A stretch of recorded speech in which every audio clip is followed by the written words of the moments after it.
तो मैं जिनको इनवाइट करती हूँ वो है Shravan Kumar ji. So over to you sir. Good morning ma'am. आवाज आ रही है? Yes yes, clear. अ, सबको मेरा नमस्कार। और पहले मैं अपने बारे में थोड़ा सा बता दूं, और उसको बताने से पहले मैं सबसे पहले तो अपने मेंटर्स का धन्यवाद देना चाहता हूं। मेंटर्स का और डायमंड लीडर्स का, जिनकी वजह से हम लोग की एक पूरी दिनचर्या बदल गई है। हम लोग को बढ़ाने के लिए तीन तीन diamond, RP sir, Virendra sir, Dinesh sir, कि जो उन लोग की स्ट्रेटजी है उसको हम लोग सिर्फ अपनाना है। क्योंकि अपना जब दिमाग जब तक मैं लगाता था तब तक कुछ काम नहीं हो रहा था। अब सिर्फ फॉलो करना है और हमको आगे बढ़ना है। तो सबसे पहले मैं तो थोड़ा सा इंट्रोडक्शन देता हूँ अपने बारे में। क्योंकि मेरा नाम श्रवण कुमार है और मैं इस समय आसाम में हूँ। मैं रहने वाला तो बनारस का हूँ, लेकिन पोस्टिंग मेरी आसाम में है। और आसाम लगभग आसाम के आखिरी डिस्ट्रिक्ट में यानी तिनसुकिया। इसके बाद अरुणाचल प्रदेश और म्यांमार शुरू हो जाता है। और राजधानी आखिरी स्टॉपेज भी यही है। तो लोगों को लगता है कि बहुत दूर है, लेकिन आई एम हैप्पी, मतलब टू मच, खुद मैं बहुत ज्यादा खुश हूँ यहाँ पर। इसके पीछे का रीजन बताता हूँ। और मेरा एजुकेशन, मैंने बना पढ़ाई किया है, बीकॉम और एमबीए मैंने किया है। मैं मेरे पास इंटर की 3 डिग्रियां हैं, सर्टिफिकेट्स, यानी मैं 2 बार फेल हुआ हूँ और तीसरी बार मैं पास हुआ हूँ।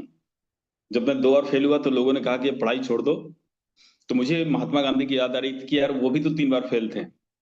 और तो लगा नहीं, अगर कुछ बार बार हो रहा है तो इसके पीछे जरूर रीजन होगा। और मैं पढ़ना इसलिए चाह रहा था ताकि अगर मैं, मेरा बिजनेस माइंडेड शुरू से था और मैं बिजनेस करना चाह रहा था, तो उसके लिए मैं नॉलेज गेन करें, कैसे करें, उसके लिए पढ़ाई करना चाह रहा था। तो मैंने, वो एक्चुअली मैं थर्ड डिवीजन ही था, फिर बीकॉम में भी वही हाल रहा। लेकिन मैं जब एमबीए किया तो मैंने पूरी जान लगा दी कि नहीं, रात क्या होता है दिन क्या होता है, मैंने सब कुछ खत्म किया और पढ़ाई किया। उस वक्त यूपीटी से मैंने टॉप किया था अपने फाइनेंस में, पूरे यूपी में। यानी सोचिए कि आप अगर इंटर में थर्ड डिवीजन हो और बीकॉम में भी थर्ड डिवीजन हो, लेकिन एमबीए में आप पूरे यूपी में टॉप किए हो किसी सब्जेक्ट में। तो वो, क्योंकि मुझे लगता था कि 2 साल की पढ़ाई है तो सिर्फ 2 ही साल तो पढ़ना है, रात क्या होता दिन क्या होता मैंने सब कुछ भूल भूल गया था मैं। वो मैंने किया। और सबसे बड़ी बात है कि उस, जो आज का मेरा अपलाइन है, उस वक्त वो पीएनबी में मैनेजर थे, मेरे भैया भी लगते हैं। उस वक्त एमयू के बारे में हम लोग ज्यादा जानते भी नहीं थे। उस वक्त उन्होंने मुझे गाइड किया कि यार गवर्नमेंट बैंक की तैयारी करो, क्योंकि प्लेसमेंट वगैरह तो मिलता रहेगा। फिर उन्होंने मुझे गाइड किया और थोड़ा सा गाइडेंस कैसे तैयारी करते हैं, उन्होंने प्रिपरेशन करा। फिर मैं 15 टाइम्स बैंक का एग्जाम दिया और 16वीं बार मैंने निकाला। और सबसे बड़ी बात कि मैंने कभी क्लर्क का एग्जाम नहीं दिया, क्योंकि मुझे डर लगता था कि अगर मैं पास हो जाऊंगा तो मैं क्लर्क बन जाऊंगा। इसलिए मैंने ऑफिसर का ही एग्जाम हमेशा दिया। और वही हुआ कि 15 बार फेल हुआ, 16वीं बार मेरा रिजल्ट आ गया। तो थैंक्स, ये भी गॉड प्लान होता है। और दूसरी चीज बता दूं कि जॉब मिलने के 1 साल बाद यानी 2008 में मेरी शादी हुई। मेरी वाइफ गवर्नमेंट टीचर है, भावना चौधरी, जो कि आजमगढ़ में पढ़ाती है। और मेरे 2 बेटे हैं, एक 14 ईयर्स का, एक 11 ईयर्स का, यही। और मदर है बनारस में, और वाइफ की पोस्टिंग है आजमगढ़ में। थोड़ा सा ये, इसमें खराबी क्या है कि मैं वाइफ से दूर रहता हूँ, लेकिन अच्छाई क्या है कि वो भी हमको प्रेरित करता है कि मैं अपने काम को कैसे बढ़ाऊं। और 18 साल जॉब को हो गए मेरे, 18 ट्रांसफर भी हो गए मेरे, 18 ईयर्स में 18 ट्रांसफर। और हर ट्रांसफर में मुझे मोटिवेशन मिला, क्योंकि हर जगह मुझे एक टीम बनाने का मौका भी मिला। और रही बात एमयू की जर्नी की, मैं बता दूं कि 2012 में, 2012 में मैंने एमयू ज्वाइन किया था। मेरे सीनियर थे बैंक में ही, उन्होंने मुझे ज्वाइन कराया, कुछ प्रोडक्ट दिया, हम लोग यूज करते थे। लेकिन प्रोडक्ट यूज ही ले रहे हैं, क्योंकि कभी उन्होंने काउंसलिंग नहीं किया, कभी अपने लीडर से नहीं मिलाया। तो फिर मैं धीरे धीरे यूज करते करते हट गया। आफ्टर दैट, 2016 में फिर मेरे अंकल ने मुझे प्रोटीन दिया, मैं उसको यूज करता था। और हेल्थ इश्यूज बहुत था, क्योंकि गॉल ब्लैडर का ऑपरेशन हुआ था। तो 17 ईयर से मेरा कुछ प्रॉब्लम था कि मुझे इंजेक्शन लेके चलना पड़ता था, यानी अक्सर मुझे इंजेक्शन लगता था, और मैं, हेल्थ इश्यूज था मेरे पास। लेकिन जब मैं, मेरे लिए बता दूं कि प्रोटीन, ये जो न्यूट्रीलाइट है, ये रामबाण है पूरी फैमिली के लिए, हमारे लिए, हमारे बच्चों के लिए। मतलब जो दिनेश सर बोल रहे थे ना अभी 2 दिन पहले, कि अगर एमबीए ना होता तो क्या होता। मैं भी सोचता हूँ अगर एमवे ना होता तो क्या होता। यानी हम लोग तो न्यूट्रलाइट को जानते भी नहीं, और नहीं जानते तो हम लोग यूज कैसे करते। क्योंकि मेरे लाइफ में जो सारे डॉक्टरों ने मुझे जवाब दे दिया था कि आपका ऑपरेशन होगा, आपका बाईपास सर्जरी होगा, आपके जो गॉल ब्लैडर के पास है बाइल डक उसको चेंज करना पड़ेगा, लेकिन सिर्फ प्रोटीन पीने की वजह से वो सही हो गया। तो मेरी लाइफ को तो इसने चेंज किया। और मेरे बच्चों के साथ भी यही था। मेरे बच्चे हर साल, मतलब एवरी मंथ डॉक्टर के पास हम लोग जाते थे, तो जाते जाते एकदम परेशान हो गए, तो फिर किसी ने किड्स जिम के बारे में बताया। हमारे मेंटर रूपेश सर हैं, जो कि बनारस से हैं, हमारे भैया भी लगते हैं। कई बार उन्होंने अप्रोच किया, लेकिन मैं उनसे डरता था, क्योंकि मैं अपने आप को सोचता था कि मैं बैंकर हूँ और नेटवर्क मार्केटिंग में क्यों आऊंगा। बड़ा मुझे कोई बताता था तो बड़ा गुस्सा आता था कि यार मैं बैंक छोड़कर लोगों को चलूंगा बताने कि ये टूथपेस्ट है, ये कोकोनट ऑयल है, ये सॉप है। मैं आराम से बैंकिंग करता हूँ। उसके बाद जब न्यूट्रीलाइट हमारी लाइफ में आया तो हम लोग थोड़ा सा इंटरेस्ट हुए थे। और बता दो कि रुपेश सर ने भी जब हमको अप्रोच किया, तो हम लोग जब ज्वाइन किए थे उसके बाद एफएडी हुआ था लखनऊ में। और उसके पहले आरपी सर आए थे। तो आरपी सर को मैंने देखा, तो जब आरपी सर का बैकग्राउंड जाना तो उनका एक आईआईटीएंस, मुझे तो पता था कि आईआईटी दिल्ली कितना टॉपर्स इंस्टीट्यूट है। उसके बाद सर से जब बात हुआ, तो सर से बात हुआ तो मुझे लगा कि यार एक डायमंड जो इसके अंडर में इतने लोग हैं उनसे मैं बात कर रहा हूँ। सर की पर्सनालिटी और सर के साथ काउंसलिंग हुआ, तो मुझे लगा कि नहीं, जो मैं सोचता हूँ, जो हमारी ड्रीम है, सब कुछ तो यही बता रहे हैं सर। क्योंकि ड्रीम तो सबके पास होता है, लेकिन उसको काउंसलिंग करने वाला कोई नहीं था लाइफ में। जब सर से बात हुआ तो मुझे लगा नहीं, जो चीज मैं ढूंढ रहा था लाइफ में, क्योंकि उसके पहले मैं 3-4 बिजनेस कर चुका था। मैंने कई तरह के बिजनेस किया, लेकिन सब में फेल हुआ। क्योंकि हर बिजनेस में आपको प्रेजेंट होना जरूरी है, आपकी मेहनत, आपकी प्रेजेंस, और जितने लगन से आप काम करते हैं उतने लगन से आपके कोई फ्रेंड होगा, कोई भाई होगा, वो नहीं करेगा। क्योंकि आपकी मेहनत आप अपने सपने को पाने के लिए वो कर रहे होते हैं। तो जब सर से काउंसलिंग हुआ तो उसके बाद फिर मैं एफएडी में रुपेश सर के साथ पूरी टीम के साथ गया। एफएडी का एक एक वॉइस, एक एक मैसेज मेरे पूरे बदल रहा था, मेरे पूरे मेंटल लेवल को चेंज कर रहा था। तो ये थी मेरी एमए में आने की जर्नी। मतलब पहले तो प्रोडक्ट, उसके बाद सर से मिला, सर ने काउंसलिंग किया, और सर ने सिस्टम से जोड़ा, यानी एफएडी कराया और एक मेंटरशिप दिया और अप्लाइंग के साथ कनेक्ट किया। तो फिर मुझे लगा नहीं, उसके बाद जब मैं काउंसलिंग बार बार करता रहा तो फिर ये लगा कि कोई रहे ना रहे, मुझे मेरा ड्रीम क्लियर होगा। तो मुझे लगा कि नहीं, मुझे अपने लिए काम करना है। अपलाइन रहे ना रहे, इधर वो मैं हमेशा कनेक्ट रहा, अपने रुपेश सर से कनेक्ट रहा, और सिस्टम से मैं कोई भी मीटिंग नहीं छोड़ता हूँ। मुझे वाइफ को भी पता है कि हम लोग जब भी, चाहे कितनी भी तबीयत खराब रहे, कुछ भी रहे, लेकिन मैं मीटिंग कभी नहीं छोड़ता। फिजिकल और डिजिटल मीटिंग वो हमेशा मेरा, मैं अटेंड करता हूँ। उसके बाद हम बता दें कि जब 2000 कोविड के समय जब मैं बीबीआई किया था, तो मेरी वाइफ भी बहुत ज्यादा इंटरेस्ट नहीं लेती थी। वो हमेशा बीमार रहती थी, उसको फिजिकल चैलेंज रहता था। तो मैंने कई बार इनको कैलमैक डी दिया, लेकिन उन्होंने खाया नहीं। बता दूं कि ये मिरेकल था। कैलमैक डी नहीं खाया तो वो एक्सपायर्ड हो गया, यानी कि सोचिए कि कितने दिन तक इन्होंने नहीं खाया होगा। फिर मेरा काम क्या था, मैं इनको आजमगढ़ से बनारस लेके जाता था, कार की जर्नी होती थी, पेट्रोल का एक्सपेंसेस, फिर जांच कराता था। उसके बाद डॉक्टर दवा लिखता था, तो वो दवा भी ये सिर्फ 2 ही दिन खाती थी। ये कार्यक्रम चलता रहा, इनके जोड़ों में दर्द होता था, उंगलियों में दर्द होता था, बैठती थी तो। लेकिन जब इन्होंने, मैंने रिक्वेस्ट किया कि एक बार खा के देखो, मुझे लगता है कि 15 to 20 डेज इन्होंने खाया होगा। मैं सभी लोगों को बता दूं कि ऐसा नहीं होता कि सिर्फ 15-20 दिन में वो असर करे, लेकिन जो, क्योंकि कई सालों से था, सिर्फ 20 दिन खाया होगा, और आज तक 4 साल 5 साल हो गए, आज तक उन्होंने कभी नहीं खाया। मैं रेगुलर पर उसके बाद फिर बंद कर दिया था, उसके बाद 2 4 5 महीने बाद शुरू किया, लेकिन वो प्रॉब्लम जो थी, जो कई सालों से था, उनको नहीं हुआ। तो ये भी हमारे लाइफ का मिरेकल है। और दूसरी चीज मैं न्यूट्रीलाइट के बारे में बता दूं कि उनके पेरेंट्स, उनकी मम्मी को, मेरी वाइफ की मदर को भी डॉक्टरों ने बोला था कि आप कोई वजन सामान नहीं उठा उठा सकती हैं, क्योंकि आपके बोन्स बहुत वीक हो गए हैं, आप बस आराम करिए, कोई काम मत करिए। चूंकि हम लोगों ने ज्वाइन किया तो हम लोग चाहते थे कि हमारा फैमिली, जो भी हमारे नियरेस्ट और डियरेस्ट है, सबसे पहले वो हेल्दी हो।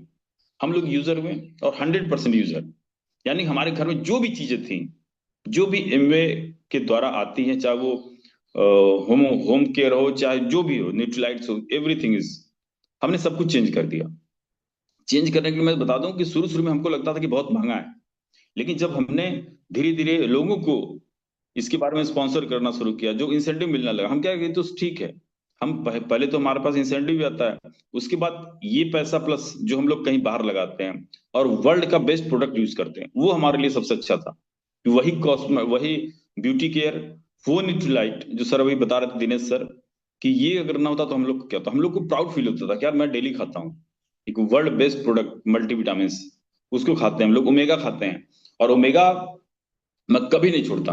मुझे बहुत लगता है 4-5 साल हो गए, 5-6 साल, मैं कभी भी, ओमेगा मेरा one of the best product है ओमेगा, और डेली मैं कभी नहीं छोड़ता उसको। तो मैं बता रहा था कि जब डॉक्टर ने मेरी वाइफ के मदर्स को भी बोला कि नहीं आपको नहीं, कुछ नहीं करना है, तो उन्होंने भी क्या किया, जो भी प्रोडक्ट थे उनको, क्योंकि शुगर, थायराइड, यूरिक एसिड और बहुत कुछ प्रॉब्लम्स था, तो उन्होंने क्या किया कि हमने डेली जितने प्रोडक्ट्स थे, डेली प्रोटीन, ओमेगा, अश्वगंधा, कैलमैग, सब कुछ उन्होंने देना शुरू किया। और बता दें कि धीरे धीरे उनकी बॉडी जो है इतनी चेंज हुई कि वो, जो लेडीज मैं देखता था कि चल नहीं पाती थी, आज वो पूरे घर का काम करती हैं, मतलब इस एज में खाना भी बनाती हैं। तो ये एक चेंजेस हम लोग की लाइफ में हुआ, मेरी वाइफ के लाइफ में चेंज हुआ।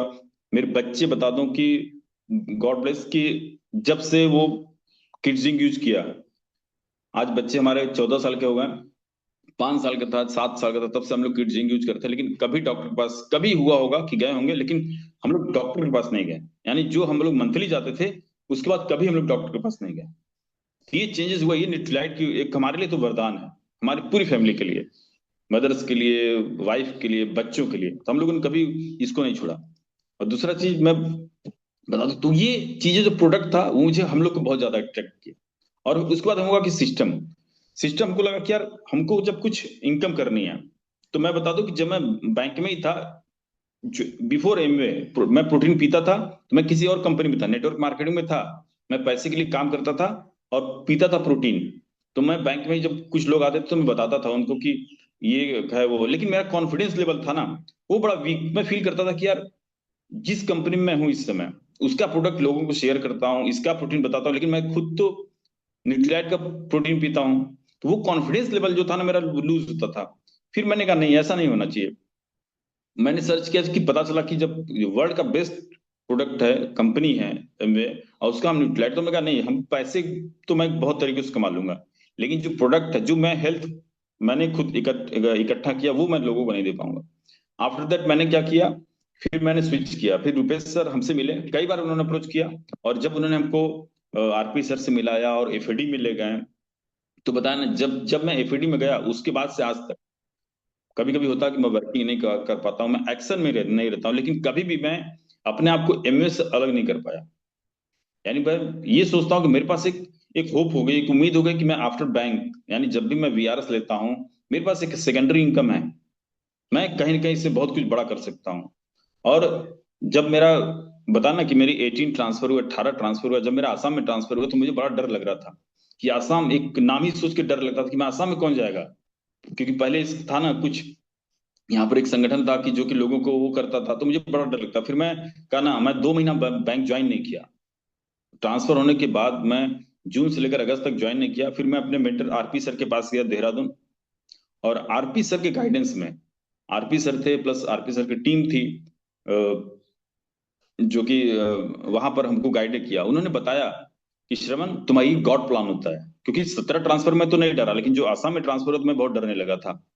तो सर ने मुझे गाइड किया, उन्होंने एक होप बताया कि वहां पर कितनी अच्छी प्लेसेस है, वहां के लोग कैसे हैं, और ये गॉड प्लान है, तुम जाओ एक अच्छा बिजनेस बिल्ड करो वहां पर। और मैं थैंक्स बोलना चाहता हूँ कि मैं सिर्फ सर के भरोसे, सर के घर पे गया था मैं देहरादून, वहां 3 दिन रहा हूँ अपने मेंटर्स के साथ। और वहां से जब मैं आया हूँ, उसके बाद 2-4 दिन के बाद मैं ज्वाइन किया। जब ज्वाइन किया तो सिर्फ मेरे पास एक ही रास्ता था, ये होता ना कि एक तरफ खाई एक तरफ कुआं है, यानी या तो मैं जॉब छोड़ दूं, या तो अपने बिजनेस को बिल्ड करके उस जॉब से मैं फ्री हो जाऊं, यही दो ऑप्शन था। तो मैंने कहा नहीं, मैं कुछ मेहनत करता हूँ। और थैंक्स बोलना चाहता हूँ अपने मेंटर्स का, जिन्होंने, जिनके गाइडेंस में वापस आसाम आया, और बहुत ही अच्छी टीम मिली। एक ऐसा परिवार आप सोच नहीं सकते कि मैं 1800 किलोमीटर दूर, इतने अच्छे लोग यहाँ पर मिले हैं, जो कि एक फैमिली की तरह हैं, जहां पर मुझे लगता ही नहीं कि मैं अपने घर से दूर हूँ। मेरे वाइफ, मेरे बच्चे भी आते हैं, तो हम लोग पूरे सबके साथ, जो भी लोग यहाँ पर हैं, एक परिवार के साथ रहते हैं, और हमको एक यहाँ पर टीम मिली। वो टीम जो कि एक ब्रदर की तरह केयर करते हैं, एक फैमिली की तरह मेरी हमारी केयर करती है। हम लोग एक साथ बिजनेस को बिल्ड कर रहे हैं। और मैंने बताया था ना कि जब मैं 2012 में भी ज्वाइन किया तो मैंने सिस्टम से अटैच नहीं हुआ था, मुझे सिस्टम से किसी ने प्लग इन नहीं किया। अब हम लोग का क्या काम किया, जब अब हम जो भी हमारी टीम है, जैसे ही हम लोग ज्वाइन करते हैं, हम लोग सबसे पहले अपने मेंटर्स और अपने डायमंड लीडर से काउंसलिंग कराते हैं, और वो हमको गाइड करते हैं। क्योंकि जब बताया ना कि जब तक मैं अपना दिमाग लगाता तब तक तो हम लोग सक्सेस नहीं होते थे। और सबसे ज्यादा हमको मोटिवेट क्या किया, एक सर की गाइडेंस, जो कि मुझे डर लगता था कि डायमंड लीडर है, आरपी सर हैं, जिनके नीचे इतने लोग हैं, क्या वो हमको कहीं वो न कर दें। तो एक बार हमने सर से बात की थी, सर मैं काम नहीं करता हूँ, तो कहीं आप बात करना बंद तो नहीं कर देंगे कहें। तो उन्होंने बोला कि सर श्रवण, मैं तुम्हारा फोन तो उठाऊंगा, लेकिन हाय हेलो बोलूंगा, उसके बाद कैसे, उसके बाद कहूंगा सर ठीक है मैं बात बात करता हूँ। तो मैं डर गया, अरे अगर मैं काम है, सर तो बात तो करेंगे लेकिन फिर बाद में बोल देंगे कि श्रवण ठीक है मैं तुमसे बात बात करता हूँ। तो उस चीज के लिए सर कभी ऐसा ना बोले। मैंने अपने फिर जो मेरी थॉट थी उसको एक्शन में लाना शुरू किया। और बता दूं कि ड्रीम क्या होता है, ड्रीम बुक क्या होता है। अब सोचिए ना, आसाम में मैं हूँ, मेरे पीछे देखिए जो पूरा लगा हुआ है, ये मैंने एक पेपर पे पूरा अपने गोल, देखिए ब्लॉकेट बना के कितने टीम है, सर ने बताया कि 20 गोले बनाओ, सब कुछ व्हाइट बोर्ड क्या था, इस छोट एक कमरे में मैंने पूरा बना के रखा हुआ है। और ये सब चीजें सिर्फ मेरे सर की गाइडेंस में हुआ, नहीं तो हमको पता नहीं था। ड्रीम तो मेरे पास बहुत था, उसको सामने रखते ये मुझे नहीं पता था।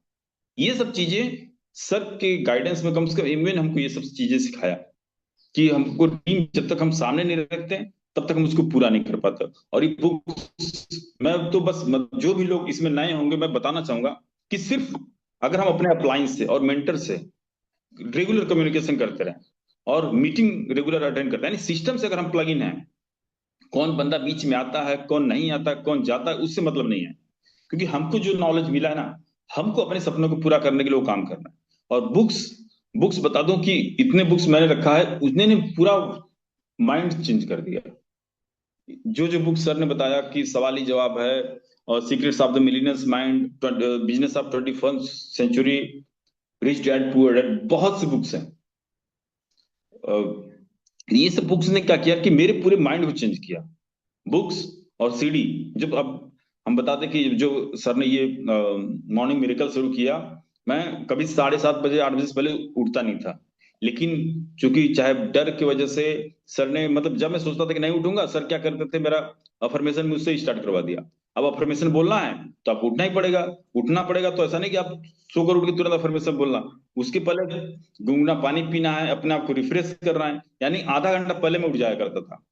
अब सर ने क्या किया, 1 महीने मेरा फॉर्मेशन करवाया। अब उसमें मेरा पूरी रूटीन ही चेंज हो गया। यानी जो बंदा सुबह 7:30 बजे 8 बजे उठता था, वो अब 6 बजे से पहले उठ जाता है। ये सब चीजें कहाँ कौन चेंज करेगा, क्योंकि बिजनेस बहुत से लोग करते हैं, बहुत से बिजनेस मिलेंगे आपको, पैसा कमाए के बहुत से रास्ते हैं, लेकिन आप अपने रूटीन को, एक स्पिरिचुअल माइंड को आप नहीं ला सकते। एक हमारे घर के माहौल को हम लोग नहीं ला सकते, जो कि सिर्फ वन ऑफ द एक प्लेस है एमवे, जहां पर मैंने सीखा। क्योंकि मैंने बताया ना कि बिजनेस बहुत तरीके हैं। आप प्लॉटिंग का काम करेंगे पैसे नहीं कमा लेंगे, बहुत कमा लेंगे, लेकिन आपका इन्वायरमेंट कैसा होगा, वही कोई एफआईआर हो रहा है, कोई कोर्ट कचहरी का चक्कर हो रहा है, यही सब होगा आपकी लाइफ में। लेकिन जो चीज आप मिला, मैंने पहले डिसाइड किया, सर से बोला कि मैं ठीक है, आरपी सर को छोड़ के मैं कहाँ जाऊंगा, क्योंकि वो मेरे ब्रदर की तरह है, मेरे गार्जियन की तरह है। मैं बता दूं मैं उनसे हट से जुड़ा हूँ। और हमारी जो टीम यहाँ पर है, एक स्पिरिचुअल टीम है हमारी। हम लोग एकदम जो भी, हम एक, मैं मिशन से जुड़ा हूँ, बता दूं मैं निरंकारी मिशन से जुड़ा हूँ। जो चीज हमको वहां पर गाइड की जाती है, हम लोग मैच कराते हैं ना, कुछ भी डिफरेंस नहीं है। One of the best mission in the world, one of the best our business in the world, सब कुछ है यहाँ पर। जो तो हम लोग क्या के स्पिरिचुअल माइंड से अपने टीम को भी, हमको किसी को फ्रॉड नहीं करना, हमको किसी को ठगना नहीं है, हमको लोगों को बढ़ाना है। अब मैं लोगों के लिए काम करता हूँ। तो मैं, ये जर्नी थी मेरी। मैं थैंक्स बोलना चाहता हूँ अपने मेंटर्स का, थैंक्स बोलना चाहता हूँ अपने रुपेश सर, वंदना मैम का, जो कि मेरे भैया हैं और स्ट्रिक्ट बहुत हैं। रुपेश सर को बता दूं, इतने स्ट्रिक्ट है कि वो गुस्सा आ जाते हैं, लेकिन मैं जानता हूं कि वो क्यों गुस्साते हैं। वो मेरे गोल को अचीव करने के लिए मुझे उस लेवल पे देखना चाहते हैं, क्योंकि मैं जानता हूँ, वो बचपन से मैं उनको देख रहा हूँ, उनका नेचर, उन्होंने शुरू से गाइडेंस किया, यहाँ तक कि वो बनारस से चलकर आसाम 2 बार आ चुके हैं। कौन करता भाई? किस बिजनेस में व्यक्ति अपना पैसा लगाकर आपको गाइडेंस करने जाएगा, आपके साथ 2 दिन 4 दिन रहेगा? क्यों? क्योंकि आप डेवलप करेंगे तो वो भी डेवलप करेंगे। ये सब चीजें इस प्लेटफॉर्म पर मिला मुझे। और सबसे थैंक्स बोलना चाहूंगा कि मुझे एक परिवार मिला। मेरे जो डाउन लाइन है वो मेरे पार्टनर है, सब मेरे ब्रदर्स की तरह, और जो मेरे अप लाइन है वो भी मेरे ब्रदर्स की तरह है, मेरे गार्जियन की तरह। और एक अच्छी फैमिली। मेरे पास एक होप है कि कल को मैं, अब बैंक में इतना फ्री होकर काम करता हूँ कि मेरा कोई कुछ भी कर ले क्या फायदा होगा, क्योंकि मेरे पास एक बैकअप है। इसलिए बैंक में मैं बहुत अच्छे तरीके से काम करता हूँ। और उस काम के दौरान मैं लोगों से मिलता हूँ, शाम को अपॉइंटमेंट लेता हूँ, और अपने अपलाइन से कनेक्ट रहता हूँ, एवरी मंथ, एवरी वीक और एवरी डे। इसकी वजह से हमारा जो सोच होती है, जैसे सर ने बोलते हैं ना कि अगर तुम्हारा बिजनेस चल रहा है तब तो तुम बात नहीं करते तो ठीक है, लेकिन जब तुम्हारा बिजनेस ना चले, तुम एक्शन में ना हो, तो बात को जरूर करना चाहिए। क्योंकि हम लोग कभी कभी होता है ना कि अपने अप्लाइन से कुछ काम नहीं करते तो अप्लाइन से डिस्कनेक्ट हो जाते हैं। तो मैं बस बोलना चाहता हूँ कि जब भी हम, मेरे पास काम ना हो, मैं ना कुछ अचीव कर पाऊँ, मेरा रिटेल ना हो, मैं मीटिंग नहीं कर पाऊँ, तब तो जरूर अप्लायंस से बात करने की नौबत होनी चाहिए। क्योंकि वही वक्त होता है जब हमारा, मेरी गाड़ी स्लो होती है, तो हमारी, हमको एनर्जी, हमको पावर देने के लिए, हमारा बैकअप तैयार करने के लिए हमारा अप्लाइन होता है। और वो हमेशा भाई की तरह, गार्जियन की तरह लाइफ टाइम हमारे साथ रहेगा। और थैंक्स एमवे, और थैंक्स न्यूट्रलाइट, और thanks our mentors and appliance, जो कि एक परिवार और एक उम्मीद है हमारे लाइफ में, जिन्होंने हमारे पूरी लाइफ को चेंज किया। Thank you ma'am. Thank you so much Shravan ji. और बहुत जबरदस्त स्टोरी आपकी, और जैसे कि आपने बताया, आप